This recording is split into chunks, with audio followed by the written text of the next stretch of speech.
Trust TV, documenting the Nigerian story. All right, thank you for staying with us. It's Daybreak on Trust TV. Time for us to take a look at the next discussion on the program.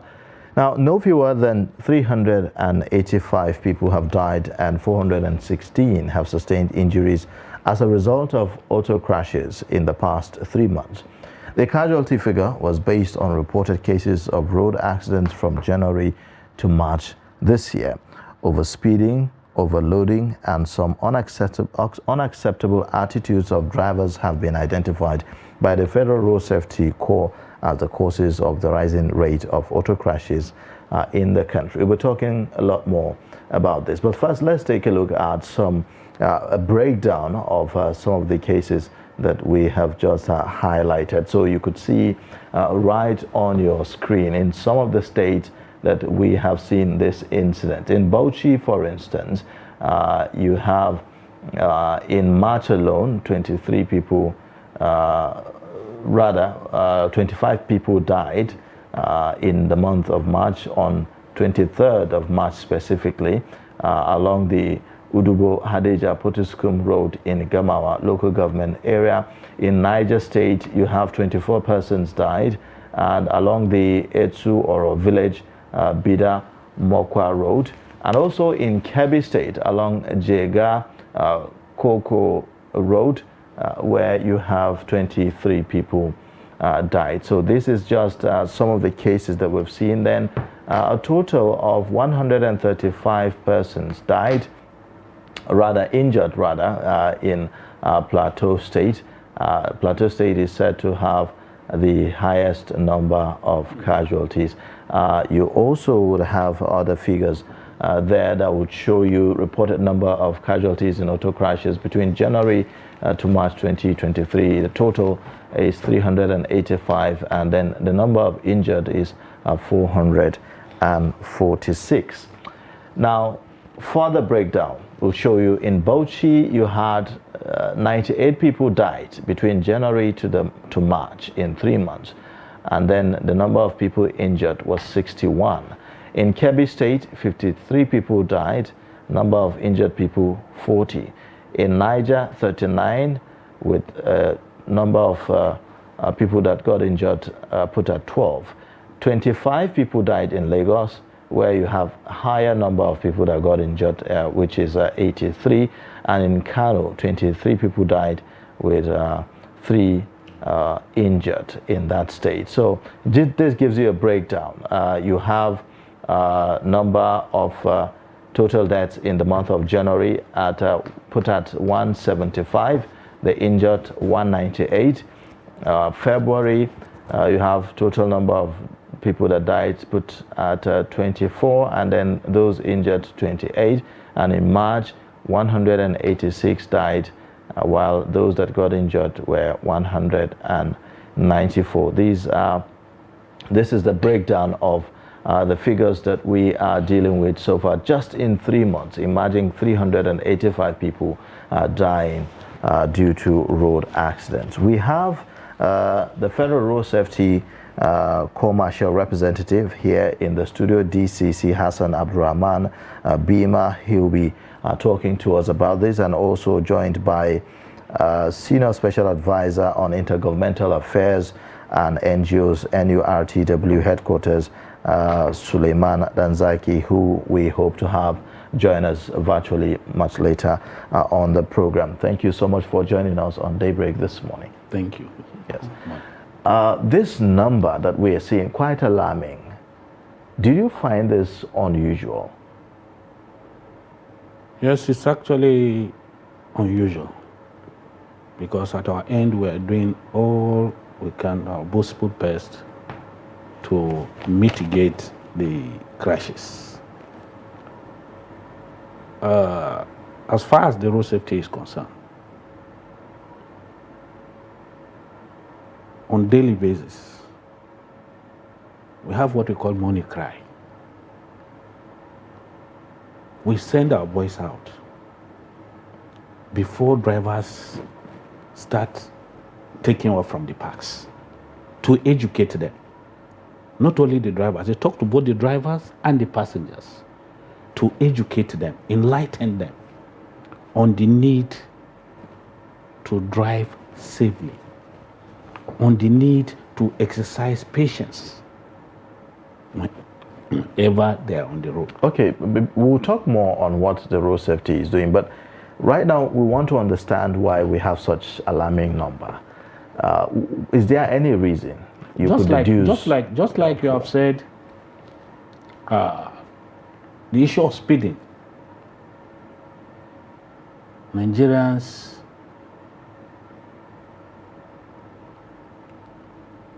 are of the attitude of speeding. If you have to embark on a journey, what is important is for you to ensure you make proper arrangements. People don't take off in good time. You want to be in Lagos at a given period and you do not prepare yourself on what time you are supposed to go out. So in the course of the journey, you find people speeding unnecessarily just in order to meet up with the time he has targeted to arrive in that particular destination. These are some of the causes. The major cause of road traffic crashes these days is speeding. Okay. Is speeding. Well, all the time, anytime you have an official of the road safety, yes, he gives us the same reason for these accidents: speeding, overloading, yes, and all of that. And every year, the same thing.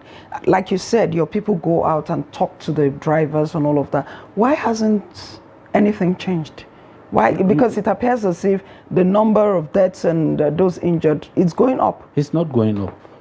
It's not going up. Our target, like this year, our target is to ensure we have a 5% reduction.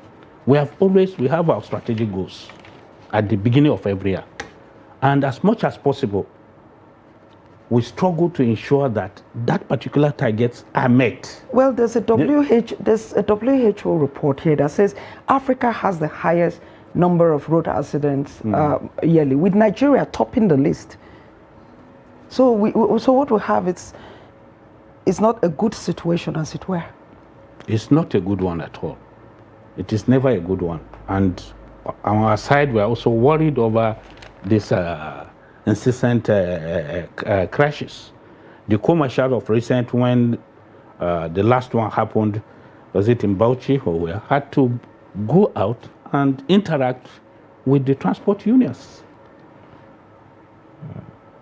trying to find measures. This is one of the reasons why I started off asking whether you find these numbers of the last quarter unusual. If you say, for instance, compare with the figures from the last quarter of last year. What has changed? Have we seen an increase or have we seen a reduction in this number? 380. I don't have the figures of last year with me here, but the fact still remains that on our part, as road safety, road managers, on our part, we are dealing with people who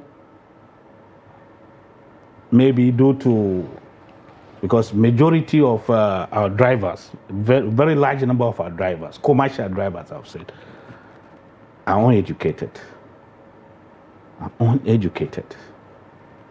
And as much as possible, we try even the highway code to translate them into other languages, Nigerian languages, so that the drivers can be familiar, will be able to know the real expectations once they are on the wheels. But as much as possible, the commercial has given marching order to all the commanding officers to ensure that our roads are safe through visibility, maximize visibility, presence of our men, especially in those areas that are prone to crashes. And that, I believe, will be able to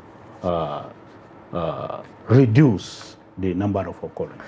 Okay, if you look at the month of March, for instance, the month of March seemed to have had the highest number of people that died, 186, which is far above what we saw in the month of February. Do you think that perhaps the elections have anything to do with this?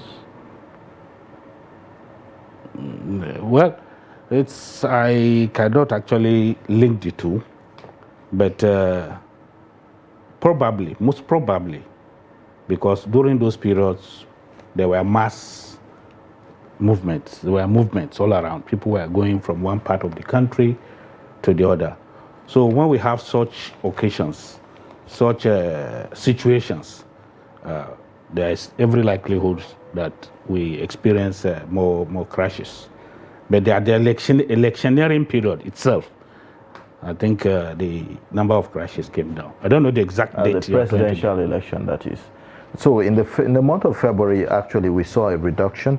Yes. It was 24 people that were recorded to have died, in the month of February. So that's the month we had the presidential election, February 25th. Yeah. And then total number of injured, 28, which is a sharp decrease from the over 100 and almost 200 that we saw in the month of January. And then also in March, we saw another escalation to almost 200, and so that's why I'm wondering whether there's any connection between. I can't link it. But then let's talk about the operations of the Road Safety Corps in a period of an election season, for instance, whether or not there are some kind of strategies you deploy basically to ensure safety of roads, because apparently the roads are going to be much more busier than usual. That is, it's normal during such situations.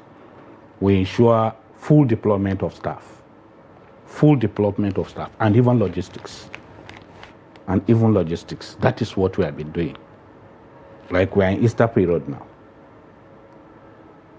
The Commercials has given that marching directive to ensure men are deployed all over.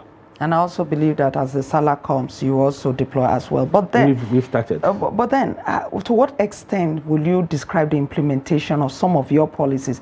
Because I know that the road safety came up with this speed limiter devices, and then of course there are some parks where alcohol is sold. And we know that some of these accidents happen because the drivers are under the influence and all of that. And then we also see that some accidents are caused by articulated vehicles. So what does the road safety do about all of this? Well, as far as we are concerned in the area of sales of alcohol in the parks, I think we are receiving the cooperation of the NURTW.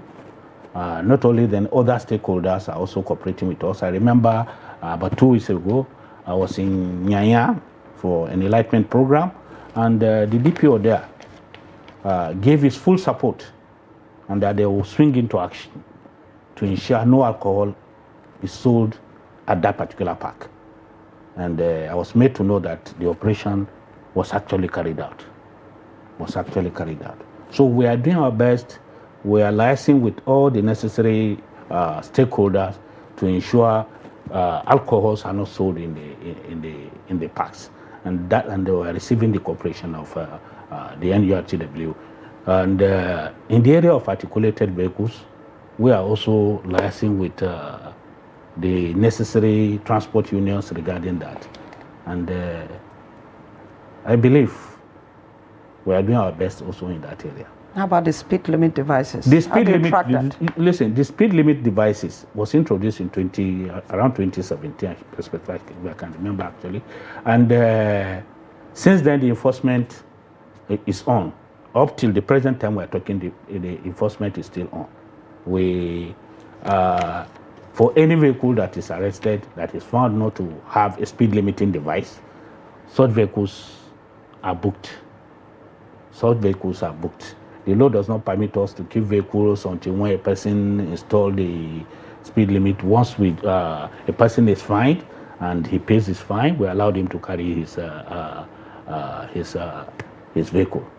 But as much as possible, the enforcement on speed limiting device is ongoing. And I believe we are receiving the cooperation. And that is why even the number, compared to years back, you can see the figures. The figures is just in the first quarter, as we have just said, that we're experiencing rising cases.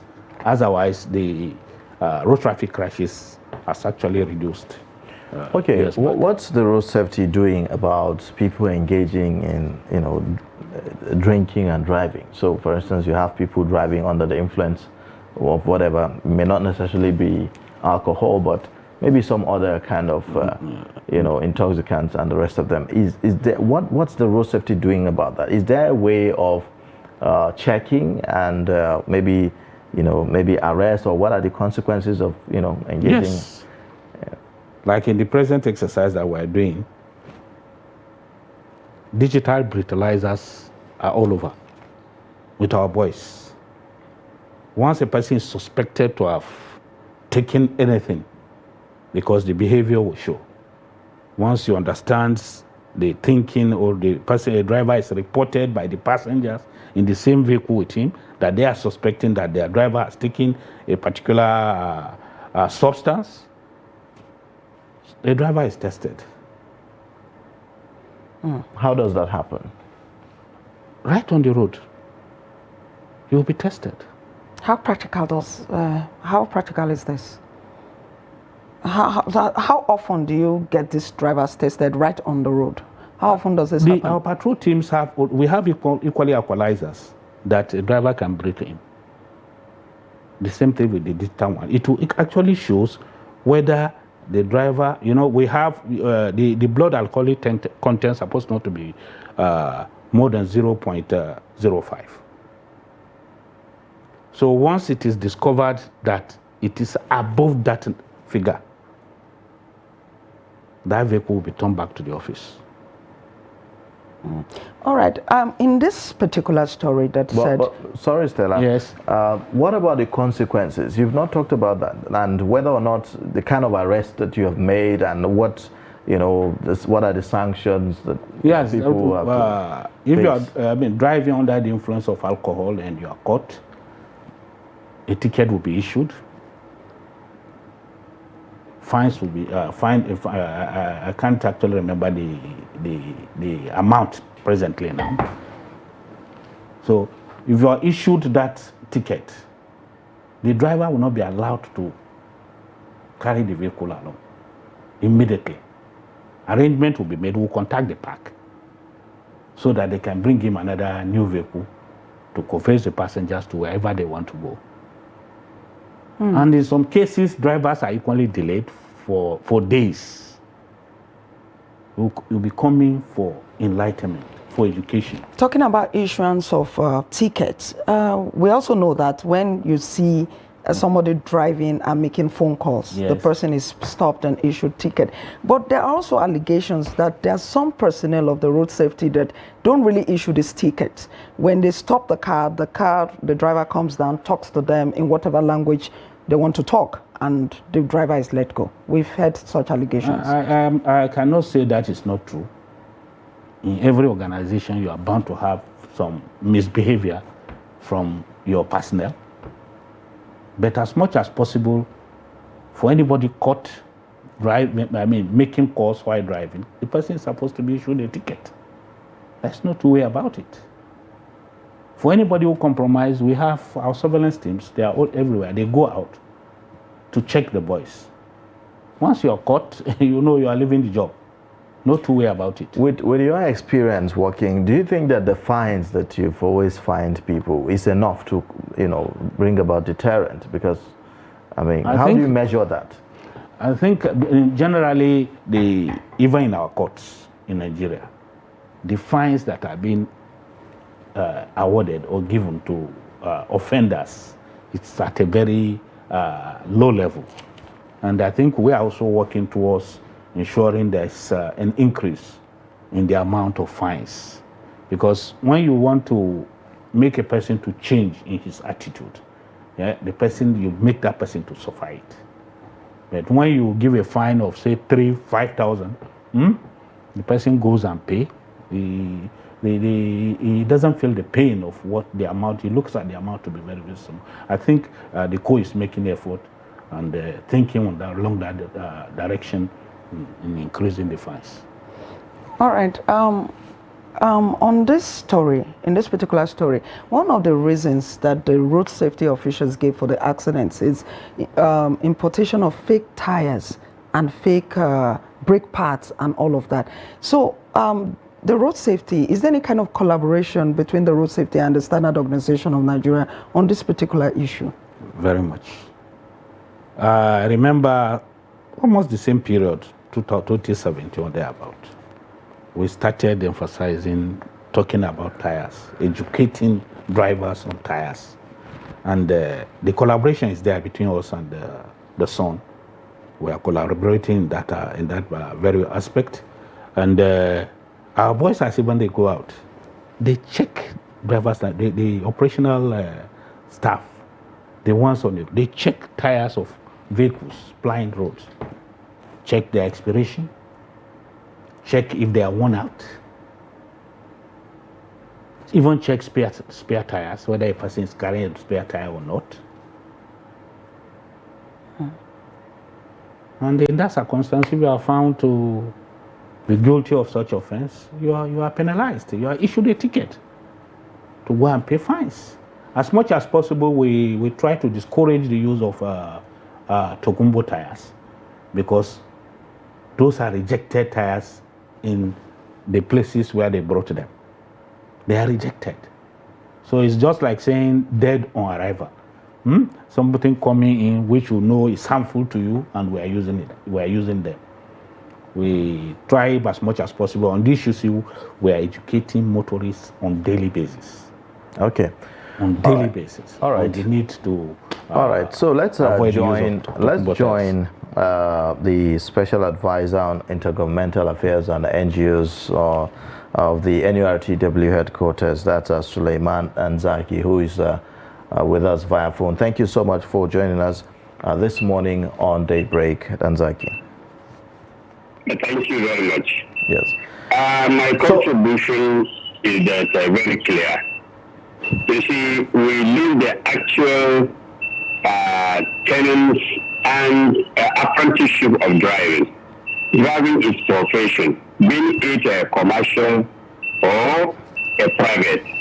Provided that you handle the steering, you are applying the road, you are a driver. All the offenses is not only relying on the commercial drivers. One, in the first place, all the apprenticeship that we know right from the right traffic ordinance, it has been discarded. You must have to get somebody to get a learner permit. I have been insisting on this, to go back to the basic. You give him the 3-month learner permit, to driving with an escort in the second time, and the third time, that is 9 months. Giving somebody a license without going through all this apprenticeship.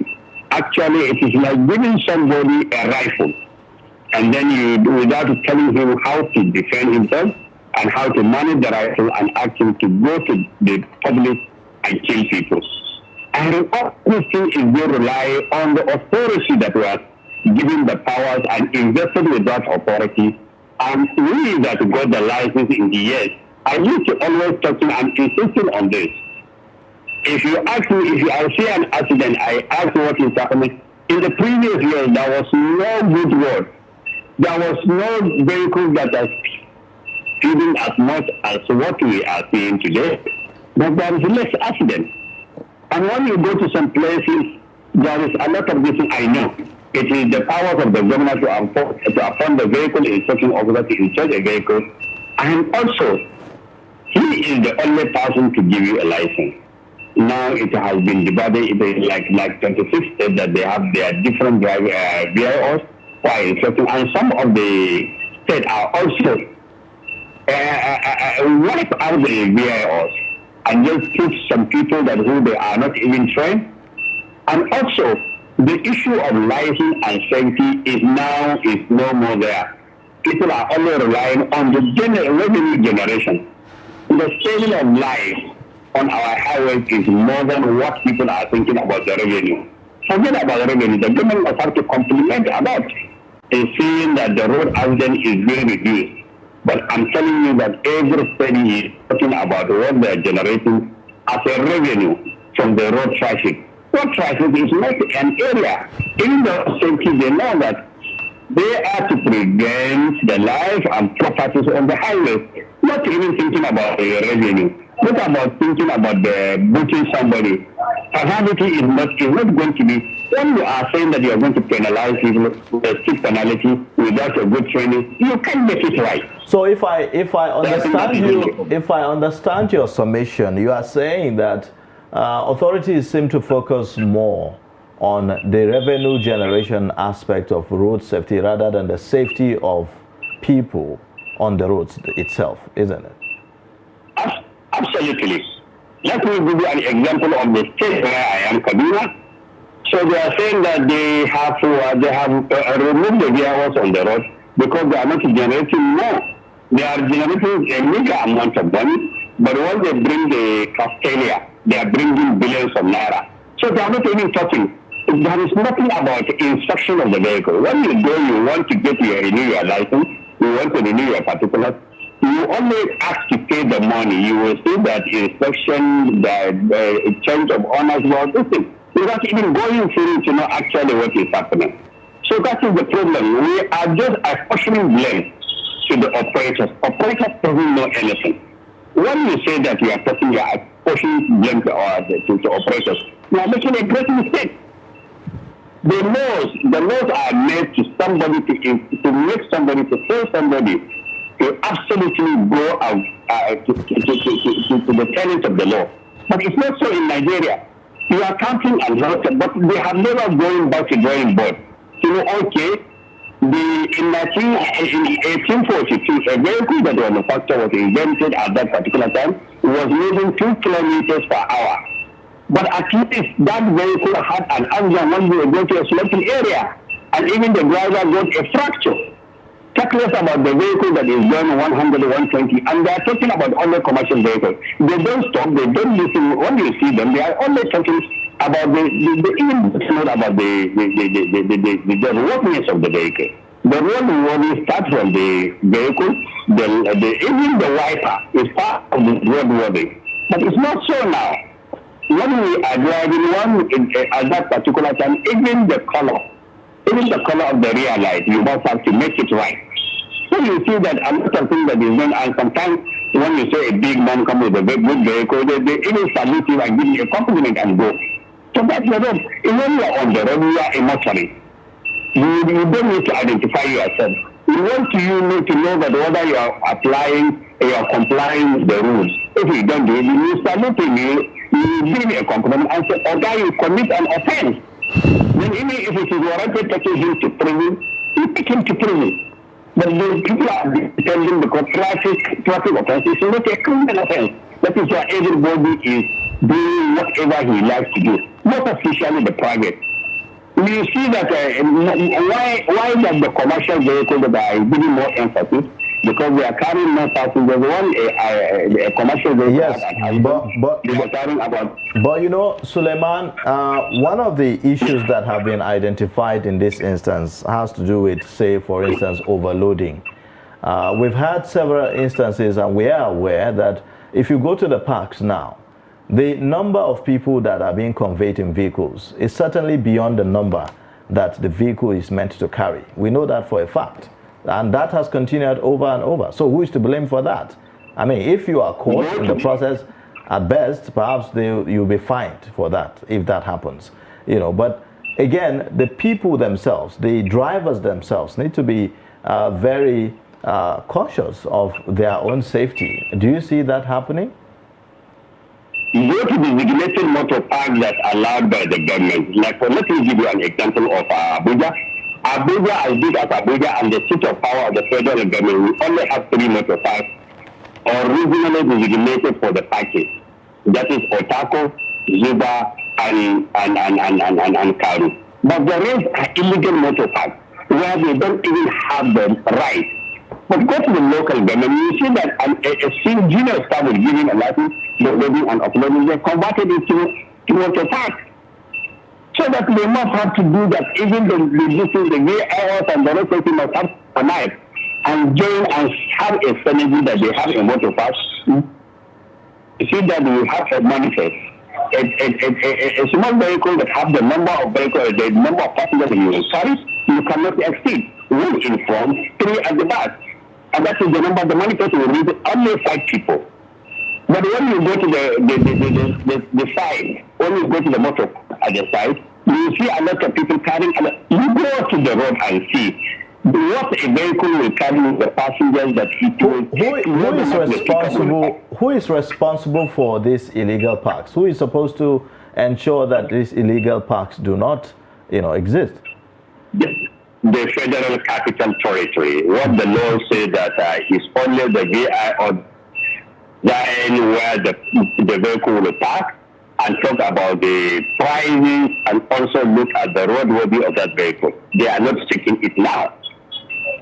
You will see the VIO, you will see many of them on the road. They are just looking. They are just looking about the particulars. They are not looking about the rocketeers of the vehicle that flying the road.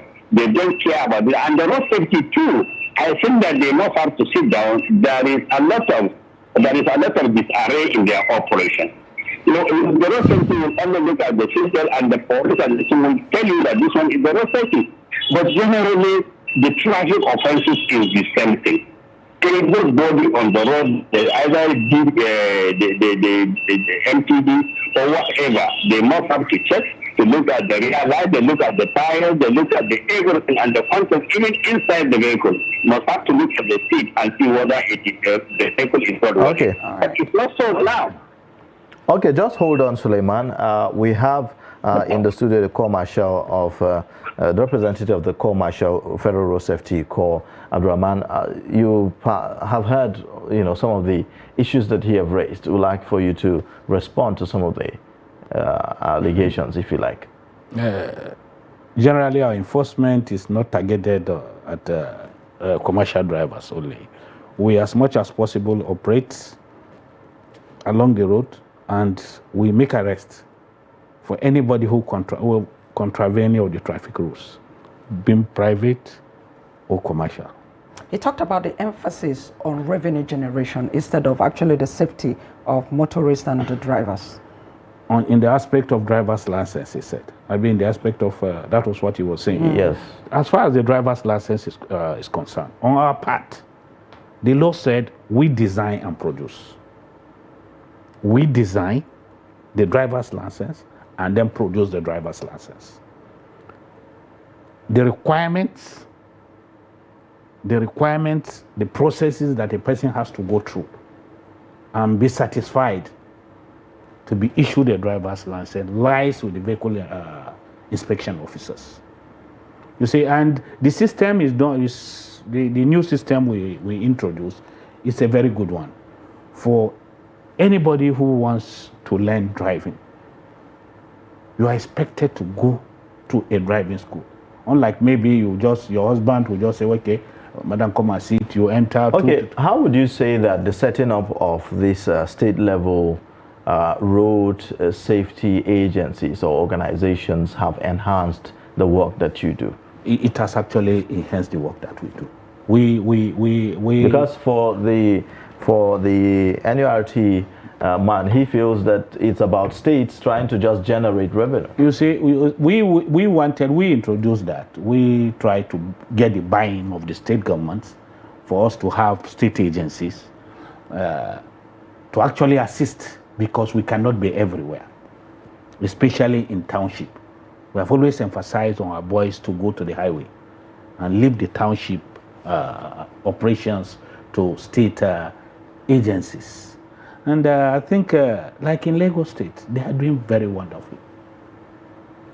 The traffic management agency in Lagos is doing wonders.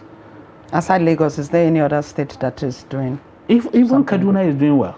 Kaduna State is doing well. Kano State is doing well. And so many other states are doing well. Okay, Suleiman, let's give you this opportunity. It all depends on the way each person views. Yeah, because of time we have to round up. But let's give this opportunity to Suleiman for his final words, perhaps in 1 minute. Tell us your expectations. Okay, I'm asking the rest 71 last DCVI of having L, letter L, going around testing the driver, the last one. The driving school, they can only drive, they can only test a vehicle, go to the articulated vehicle. An articulated driver, it is we are training the articulated drivers. The articulated driver will not have to be a motorist before at least 6 months before you come up to start this thing. We are the people helping the government. And then the Kaduna State government, I think that the last, I'm an individual, I got my license, I'm saying it in any forum I get an opportunity. I got license in 1976. When you got in 1976, it is hectic to get a driving license. It is something of what is happening in life. They are not change. But you see that we are bringing a lot of things in order to make a lot of things. We are not reminded of the new technicality that each of this is doing. The road is very fast and the vehicles are